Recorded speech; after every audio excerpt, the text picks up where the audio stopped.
Hora de Saúde. Oferecimento Oncológica do Brasil, Centro Avançado de Ensino, Pesquisa e Tratamento do Câncer.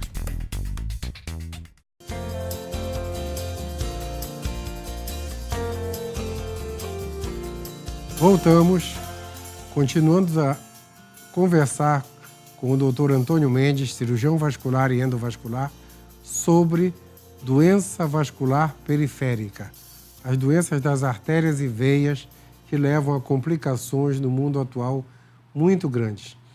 O nosso entrevistado de hoje, o Dr. Antônio Mendes, ele tem uma vantagem enorme, uma quantidade de trabalho enorme.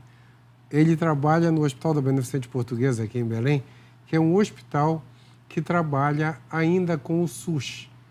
Então, um dia desses, o Mendes cuidou de um familiar meu e eu fui ver a quantidade de trabalho que ele tem diária atendendo o SUS, principalmente o SUS, em um percentual e um tratamento de alta qualidade, é um tratamento do que se tem de melhor no mundo hoje, que é o tratamento endovascular. Hoje você não abre mais a perna para fazer enxertos, trocas, emenda de artérias, bypass, como falam os americanos. Hoje você pode tratar por dentro com um catéter. E isso é o dia a dia do Mendes. Você faz isso há muito tempo já? Eu fui o pioneiro, eu tenho 30 anos de formado. Eu fiz cirurgia vascular em São Paulo, no Hospital do Servidor Público. E em 2006, eu iniciei a endovascular, fui pioneiro em Belém. Em 2008, eu tive a oportunidade de ir para os Estados Unidos, para a Arizona Heart, fiquei 6 meses, fiz um fellow. E, então, desde então, a gente atua. E atualmente, a gente trabalha na Beneficente Portuguesa, desenvolvendo um trabalho também no SUS, e consegue fazer bastante coisa, porque hoje, praticamente, em hospital privado e público, talvez mais um outro serviço que consiga fazer, mas não no volume que a gente tem lá. Então, a gente tem uma experiência muito grande na parte de angioplastias periféricas, angioplastia com stent e tratamento de aneurismas com colocação de enoprótese. Aneurisma da aorta abdominal, Aneurisma da aorta. aneurisma da aorta torácica, Da aorta torácica. Tratamento com stent da perna, até o pé. O stent a gente só coloca stent ainda hoje suprapatelar, acima do joelho. Infrapatelar ainda não. Há uns estudos e umas pesquisas, talvez que alguns anos se tenha stent biodegradável para se colocar abaixo do joelho. Mas, por hoje, o tratamento de ponta é só angioplastia. Certo. Mas endoprótese, semana passada nós tivemos a felicidade de tratar um paciente que teve um aneurisma roto, e que a mortalidade é muito grande, um senhor de 84 anos, e conseguimos tratar ele, colocar 2 endopróteses e resolver o problema dele, e está muito bem, graças a Deus. Eu sempre falo que os stents não são uma evolução, são uma revolução na história da medicina. Eu não sei se tu sabes, mas o primeiro stent de aorta, quem colocou aqui em Belém fui eu, tá? Em 2001, um paciente meu fez um aneurisma dissecante da aorta.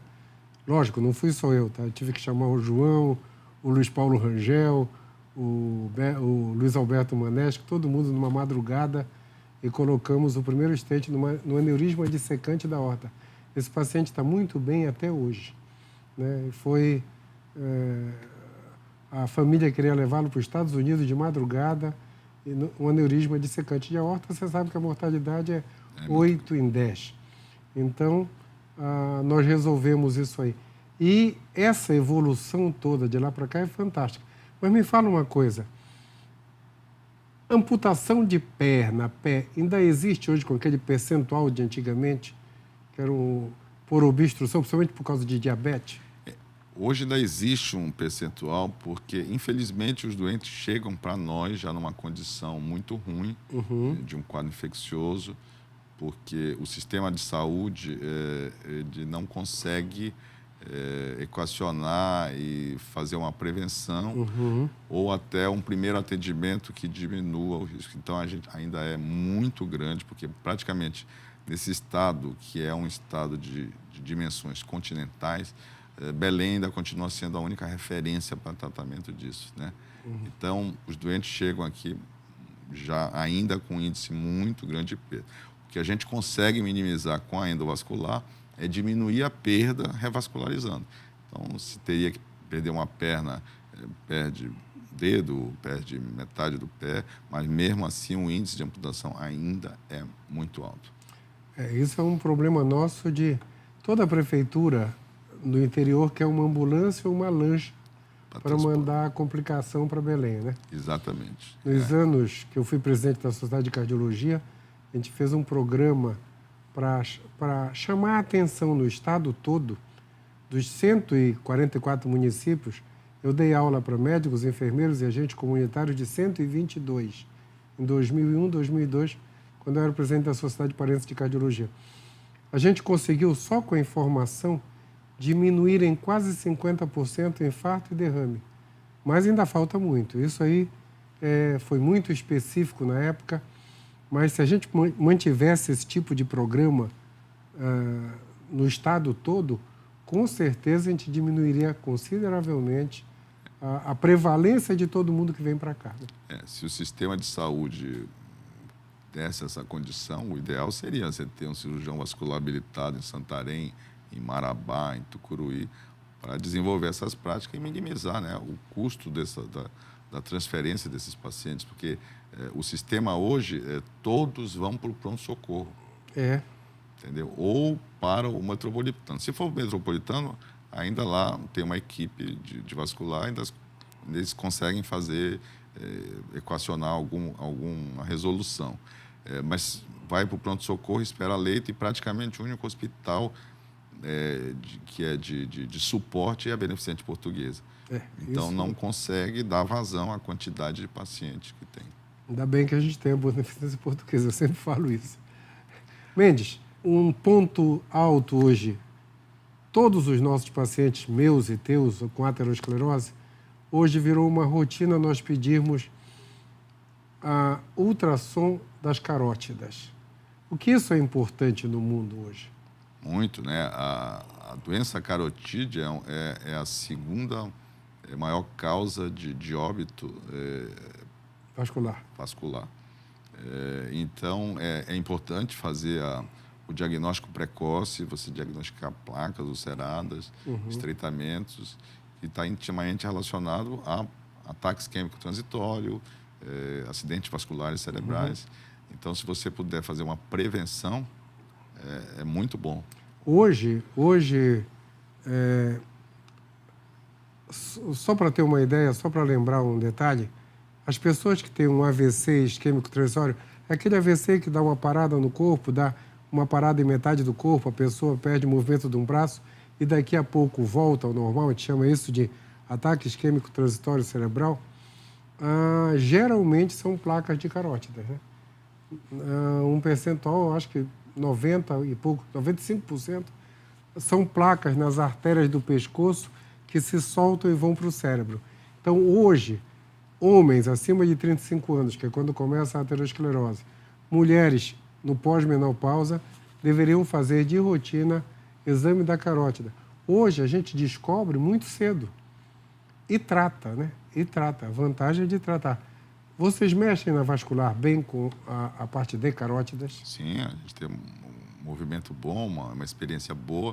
E hoje eu digo que, assim, para o cirurgião vascular, hoje o Doppler, o duplex, é mais ou menos que nem um esteto para o cardiologista. Você tem que ter um no consultório, né? Você não vai mandar o doente para fazer em uma clínica de diagnóstico, você mesmo já avalia o doente. Dali você só pede os exames que são mais minuciosos, né? Como angiotomografia, mas você tem esse arsenal para tratar e tem uma quantidade muito grande, né? E a carótida ainda é um território que não é 100% de tratamento endovascular.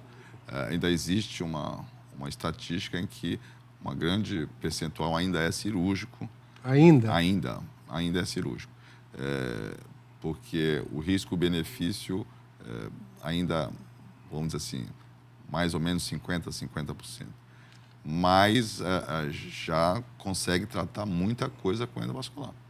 Agora, a vantagem de conviver com um médico como tu, eu falo assim, nós fomos a geração que pegamos as duas coisas.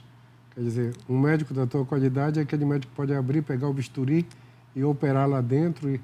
Isso é realmente. A geração atual é uma geração só minimamente invasiva. E não tem experiência cirúrgica, não tem mão, né? A minha geração, a gente tem mais tempo cirúrgico, de cirurgia aberta, do que tempo com endovascular.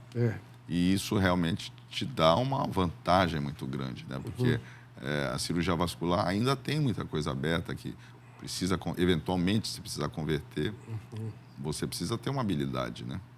Isso é importante. Agora, o lado de aneurisma da aorta, de aneurisma de aorta torácica e abdominal, isso foi um salto fantástico, muito, né? Eu digo que hoje, eu arrisco dizer que mais de 90% você consegue tratar com endoprótese, porque tem vários tipos de endoprótese para vários tipos de aneurisma. Então, assim, o percentual para a cirurgia aberta é muito pequeno. E mesmo porque o risco pré-operatório, intraoperatório é muito menor no tratamento endovascular.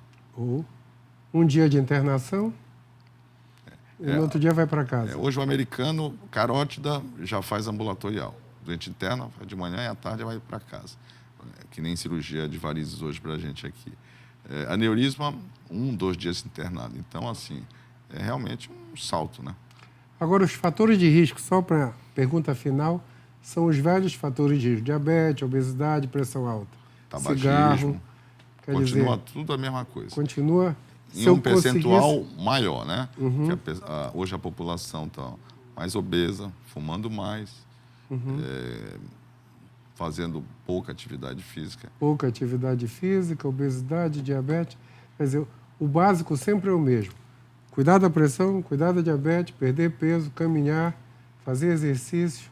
Esse é o mundo perfeito. O mundo perfeito. Se você conseguisse isso, você ia restringir bastante as doenças arteriais, periféricas e venosas. Tuas considerações finais? Eu acho que esse programa é muito importante porque a gente consegue mostrar para a população o que eles podem fazer, aonde eles podem se direcionar para uma doença, né?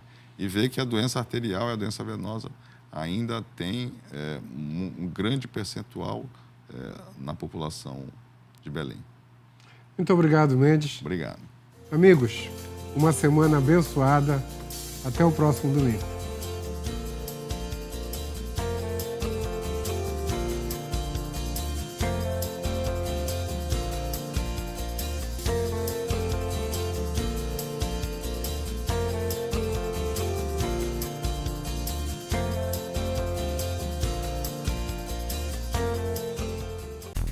Hora de Saúde. Oferecimento Oncológica do Brasil, Centro Avançado de Ensino, Pesquisa e Tratamento do Câncer.